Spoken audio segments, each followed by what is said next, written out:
It's on becoming ourselves, on becoming one, and today is on becoming broken open.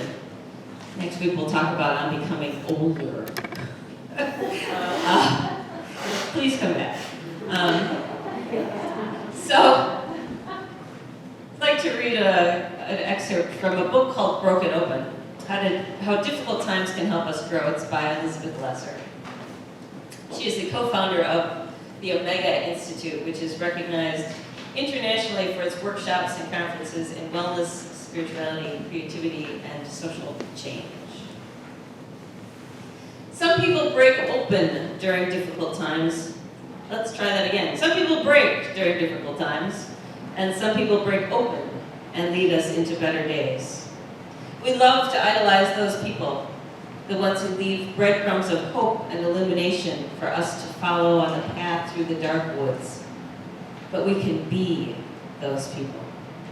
If we use the changes in our personal lives as laboratories for waking up, for growing up, for evolving, we can stand as evidence and inspire others to pull out of their despair and fear, to trade scapegoating and side-taking for inclusion and communication. If we can open our hearts to ourselves with all of our shortcomings and all of our beauties, we will be more likely to open our hearts to others, to welcome the stranger, and to abide peacefully with one another on our one and only home planet.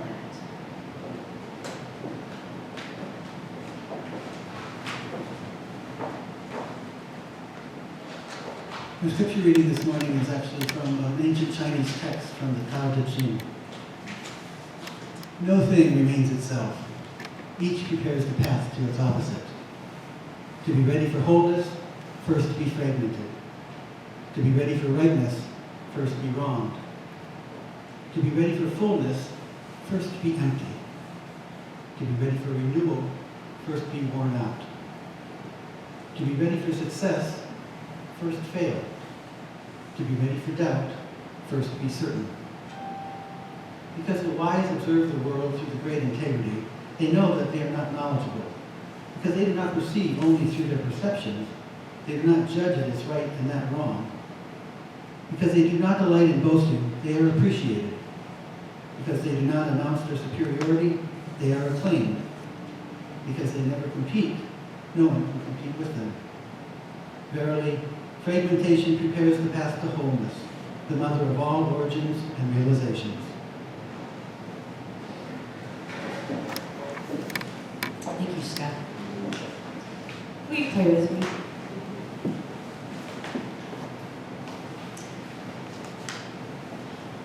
Loving Spirit, help us to break open a little bit this morning, to allow ourselves to relax in your presence, in the energy and the spirit that is here and within. Help us to know grace and compassion and mercy and forgiveness. Help us to move another step toward wholeness. And may the words of my mouth and the meditations of each of our hearts be filled with your grace and your wisdom. Amen.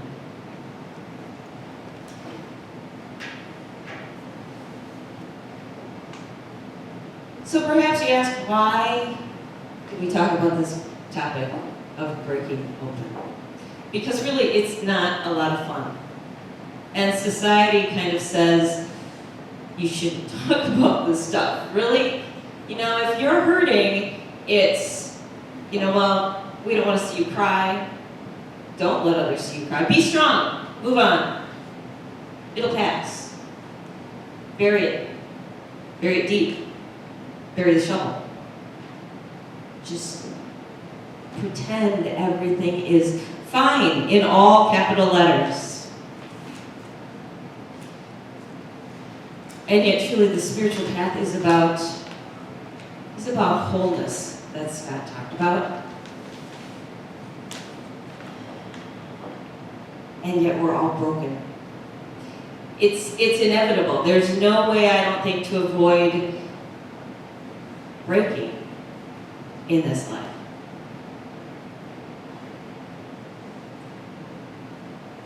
So the question becomes, the spiritual question becomes, how do we deal with the things that hurt us, that threaten to break us? As Elizabeth Lesser said, there's two things that can happen. We can break,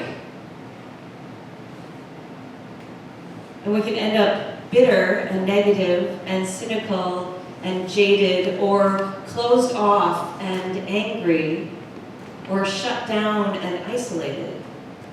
And sometimes, the caveat here is that sometimes, come on in. Who's out there? Sharon, tell them to come in. They will. Okay.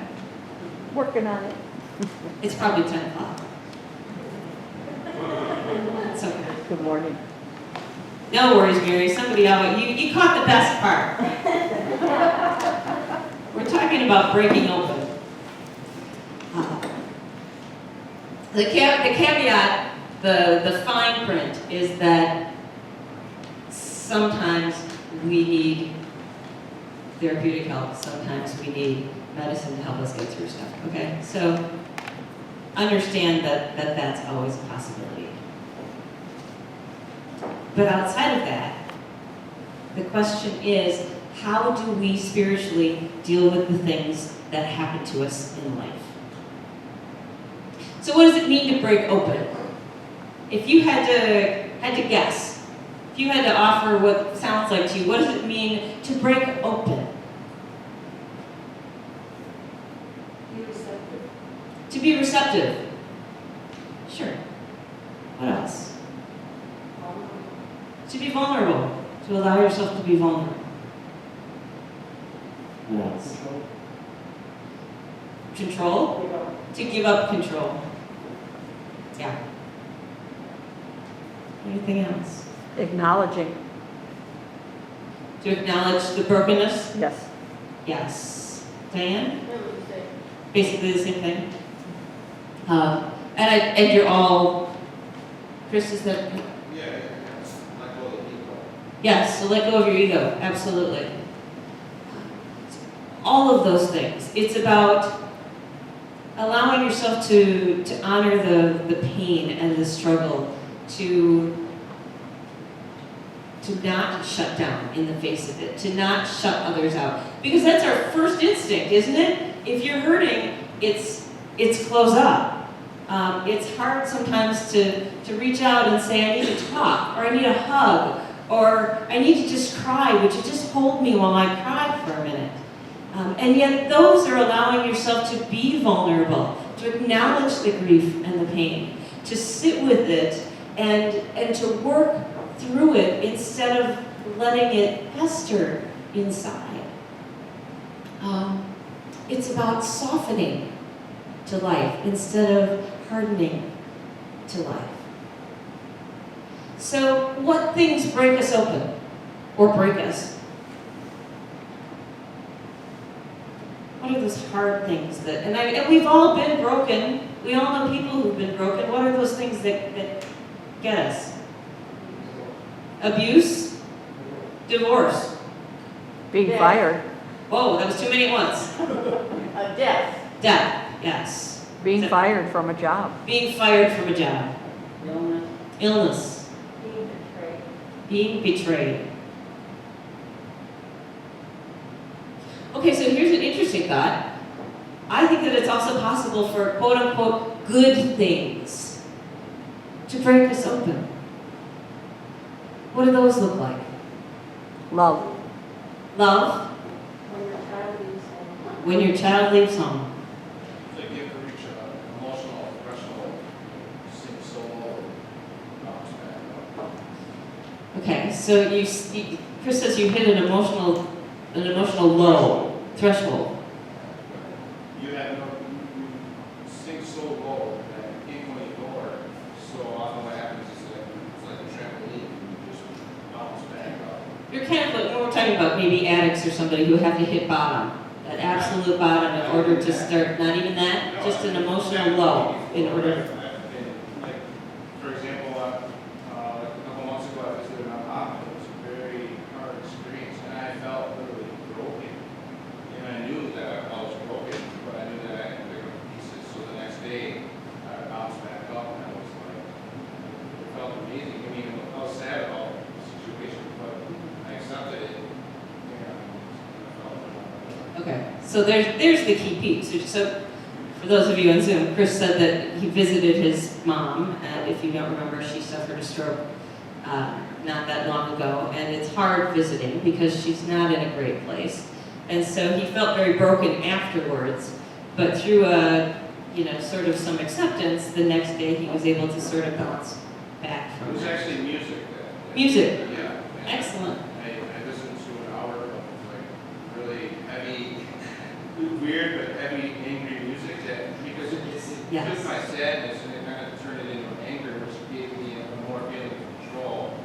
Sure. Which Well, it's cathartic. So if you're listening to kind of angry music, it allows you get to express yourself through that. exactly. And you can kind of purge it. So sure, that's one way of working through it. You know, maybe Barb's friend found some joy in our music yesterday out of her sadness because, it was a way to release some of what she'd been It dealing doesn't with. matter what kind of music it is. No, music is just awesome, anyways. Except some of that rap music, which I just can't wrap my head around. But I'm old. I'm getting old. I think a birth is another, maybe your grandchild or even your own child. Watching your kids and grandkids get married. While they're good things, they can just break your heart wide open because there's always a little death in the midst of the good thing. If your kid moves away, you're proud of them, or they have a baby or they get married, you're proud of them, they're doing wonderful, but gosh, something's gone now, and everything's a little bit different. The other thing that I think can break us open is actually a deliberate breaking open. I think we can spend the time in self-reflection and self-awareness and doing some introspection about our lives and what we haven't healed and what we're still hanging on to that needs to be let go. And sometimes we do that in retreats, sometimes we do that in therapy, but we can do that all on our own. The paradox, the spiritual paradox in all this is what I found in the Tao Te Ching, which is that fragmentation prepares us for wholeness. And it's not that we seek out fragmentation, it's not that we seek being broken, it just happens whether we want it to or not. Life happens. But fragmentation gives us the opportunity to start to put pieces back together and to create something beautiful out of those pieces. It's our path to spiritual wholeness. And that emptiness and that grief and the pain and the betrayal and the hurt or whatever it is can teach us how to live more honestly, with more integrity and more compassion. It can teach us how to be light in the world if we allow it to be. And then we become the hope bearers and the light bearers for others.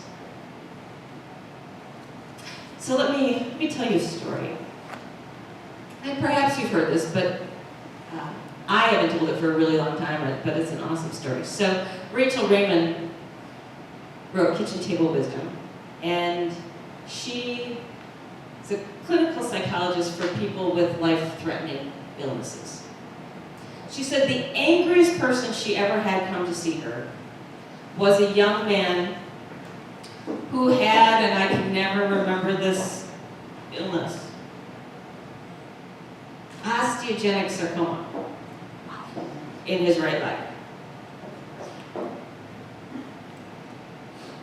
Before his diagnosis, he had sort of lived, as the golden child. He was the star athlete in high school and in college. He had beautiful women, he had fast cars, he had appreciation, he had recognition. And then sort of overnight with this diagnosis, everything changed. 2 weeks after his diagnosis, they amputated his leg above the knee. And while it saved his life, the surgery, it also, in a very real way, lost his life.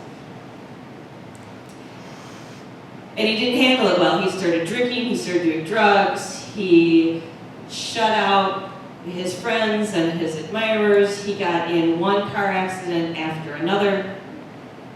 And finally, when he came to see Rachel for therapy, he was just raging with anger at the injustice and the unfairness in all of it. And their second appointment, she handed him a pad of paper and a basket of crayons. She thought perhaps by asking him to draw something, she could draw out some of his feelings and emotions underlying the anger. So she asked him to draw a picture of his body. And he took a black crayon and he drew a crude outline of a vase. And then he took that crayon and he drew a crack down the middle of that vase. And he went over and over and over that crack, making it dark and black until he actually went through the paper with that crayon, tears of rage streaming down his face. And she thought, what a powerful statement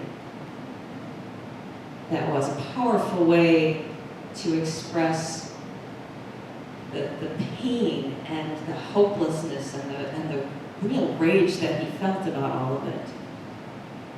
And also symbolically to say that, that vase was never going to hold water again. It was never going to function the way it always had.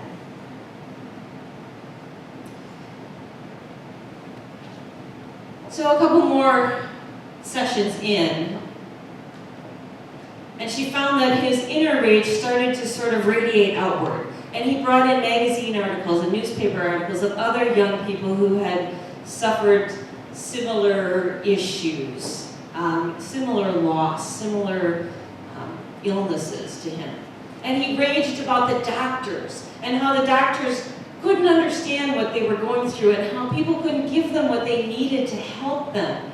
And was there no one who could understand how awful this was to go through? And Rachel looked at him and said, do you want to do something about it? And he thought for a minute, and he said, do you think I could visit some people who've experienced the same sort of loss and illness that I have? Being in a teaching hospital, she was able to make that happen. And so a few more sessions later, he started to bring in stories of the young people that he visited who'd struggled with similar sorts of issues. And he found that he could reach them in ways that other people couldn't reach them. And he could help them in ways that other people couldn't. And soon he started reaching out to parents and families and helping them understand what their loved one needed. He got to be so respected for doing this that the surgeons started recommending people for him to talk to. And so slowly over time, she saw his rage and his anger diminish and a ministry really evolve. She said her favorite story was one he told about one day he went to visit a 21-year-old woman who had lost her mother, her sister, and her cousin all to breast cancer. And another sister was undergoing chemotherapy for breast cancer. So the writing was sort of on the wall. And she decided to proactively have a double mastectomy. Obviously a really, really difficult thing. And when he visited her in her room, she was laying on her side, eyes closed, not moving, not acknowledging his presence. He sat down beside her. He did everything he could think of to get her to engage, and she wouldn't move. He said things to her that only somebody with an altered body can dare to say in a situation like that. He made jokes. He got angry with her. Nothing. She didn't move. Well, it happened to be midsummer, and he had his shorts on and could see his prosthetic. And he stood up, last-ditch effort, unlatched the prosthetic, let it drop on the floor, and she heard this loud thump. And for the first time she opened her eyes, he thought, good. As long as he's got her, there'd been this soft rock music playing in the background, so he started hopping around on one leg and snapping his finger and laughing, and she finally just burst out laughing and said, fella, if you can dance, I can sing. And eventually the two of them married. But his last session with Dr. Lehman, and she brought that picture out again. And she said, do you remember this? It's been about 2 years. And he took it and he looked at it for a minute. He smiled and he looked at her and he said, you know, this isn't finished. So she handed him the basket of crayons, and he took a yellow crayon out and he drew these thick lines from that crack all the way to the edge of the paper. These thick yellow lines, smiling as he did it. And he looked at her and he pointed at the crack and he said, this is where the light comes through. And that's breaking up. That's sitting with the hard stuff. And I'll grant you, he found a good therapist to help him get through it. But he processed it and he worked through his anger and he allowed himself to learn from it and then to give from it. And those fragmented pieces that you would never think could make anything whole again truly made him into a more whole, more compassionate person who looked beyond the material into a deeper spiritual place of himself.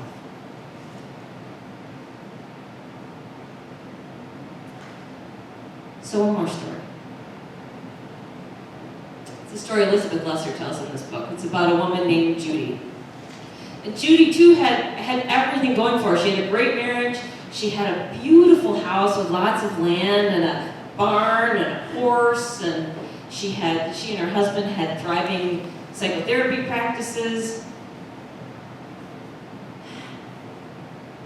And then life happened. Her first daughter was 4.5 when she gave birth to her second daughter, who was deprived of oxygen in the birth canal and almost died her first week of life. She was told that even though she made it through that she would suffer from epilepsy and other issues for the rest of her life because of the brain damage that happened. Finally, they were able to take little Marion home. Her husband went back to work, and she struggled to try and normalize life, to stabilize her baby's health, to stabilize their family situation.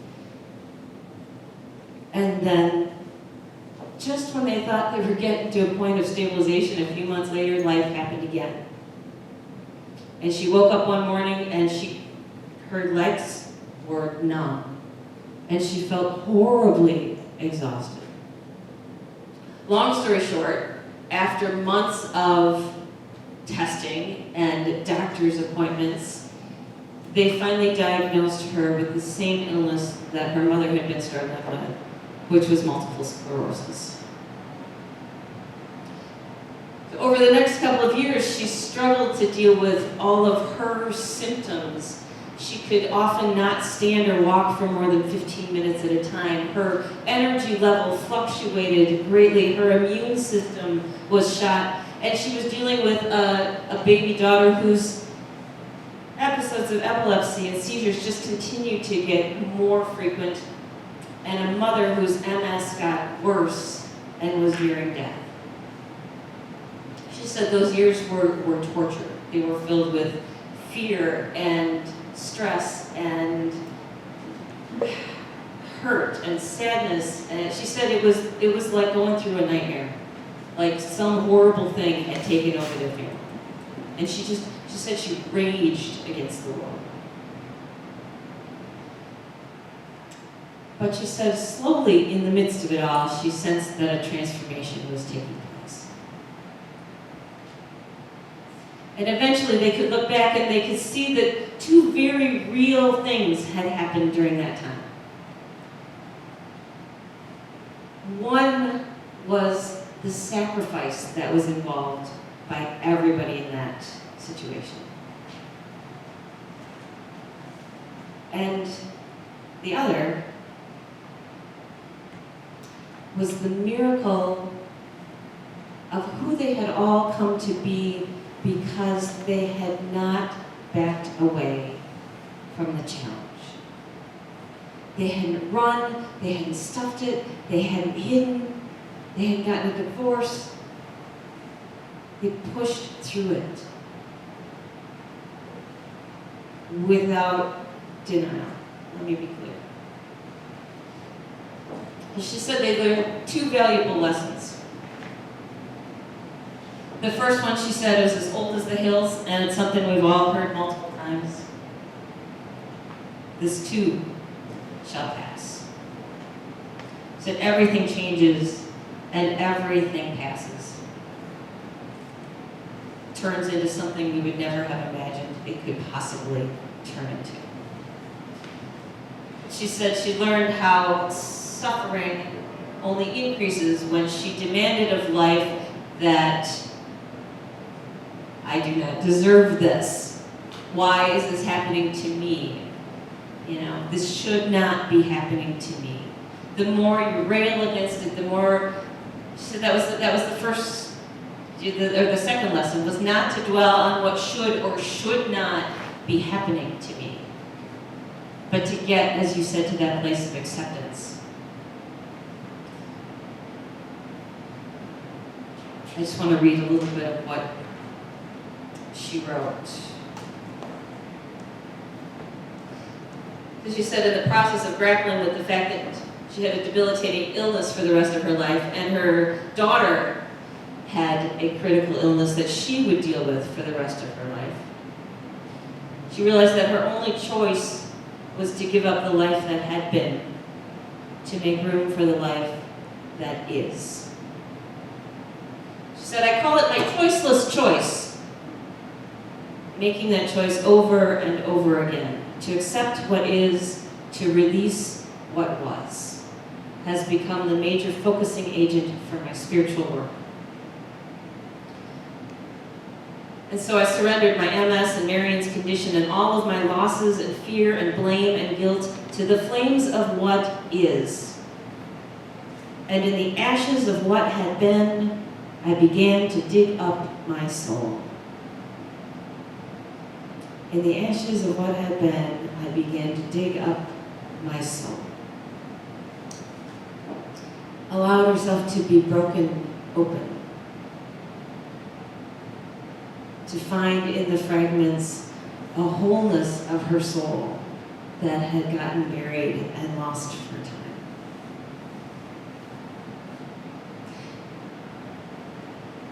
Do you ever walk through the woods, or maybe in your neighborhood or in your yard, and see those big old trees that have been hit by lightning or had a limb torn off, and they've got those big gashes in them? But they didn't die. All that new growth made these amazing patterns in these beautiful old trees. Sometimes I think we're kind of like that. If we don't get crushed by the lightning and the windstorms and the stuff of life, when we allow ourselves acceptance and learning, what grows in us from there is truly beautiful. And people see it. People don't see the scars, they see the beautiful wisdom that has emerged in you. Because you become hope and light for other people who are struggling.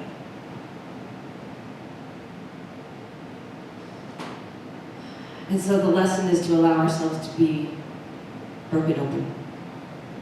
To trust in that process, as painful as it is. It is the choiceless choice, really. To accept what is and to release what was, and to allow yourself to learn and grow into a beautiful, wise person. To become whole from the fragments. Amen.